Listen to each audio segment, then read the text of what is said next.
Sir, আমরা ছিলাম গরিব। স্যার, আমরা আপনার এনে কাজ করে খাই, আপনি আমার টাকাটা দিলেন না।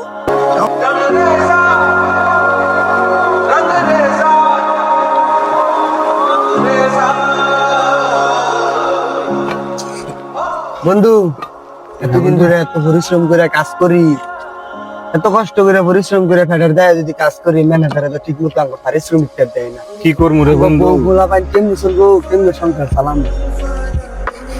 আচ্ছা বন্ধু, আমরা তো যেহেতু কাজ করতে আইছি, কাজ করণই লাগবো। তো আমরা ম্যানেজার স্যার দেই বুঝায় কিছু টাকা পয়সা দেয়নি। টাকা পয়সা দিলে তো আমরা বউ ফলাফল দিয়ে চলতে পারতাম, বাড়িতেও টাকা পাঠাইতে পারতাম। চল বন্ধু।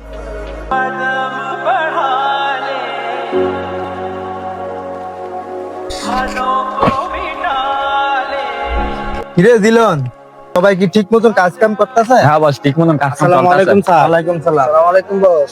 কিরে, তোরা কাজ কাম চালায় তুই এনে হইছস? স্যার, আমরা তো আইছিলাম একটা দরকারে।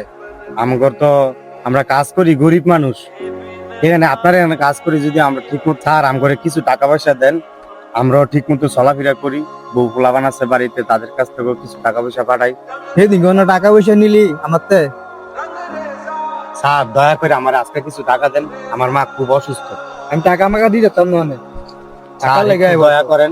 আর টিয়া নাই গো না, টিয়া মেয়ে দিয়ে যেতাম না। এদিন টিয়া তুলে কি করছো? স্যার, আমি তো টাকা নেই না, আমারও তো টাকার প্রয়োজন আছে স্যার। তুই বিকাল বেলা আমার লগে দেখা করিস অবশ্যই। আচ্ছা, আসসালামু আলাইকুম। আচ্ছা, কাজ কর স্যার। স্যার, দয়া করেন। স্যার, আমি টিয়া মেয়ে যেতাম না, যা গিয়ে কাম কর। স্যার, আমি যেতাম না, আমি যা। স্যার, আমরা ছিলাম গরিব। স্যার, আমরা আপনার এনে কাজ করে খাই, আপনি আমার টাকাটা দিলেন না।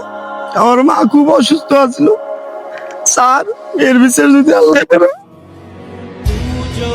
গরিবের ঘামের দাম যারা লাথি দিয়ে শোধ করে, তারা হয়তো জিতে গেল। কিন্তু মনে রেখো, বুক চিরে আসা এই নীরব দীর্ঘশ্বাস আর চোখের জল কোনোদিনই বৃথা যায় না।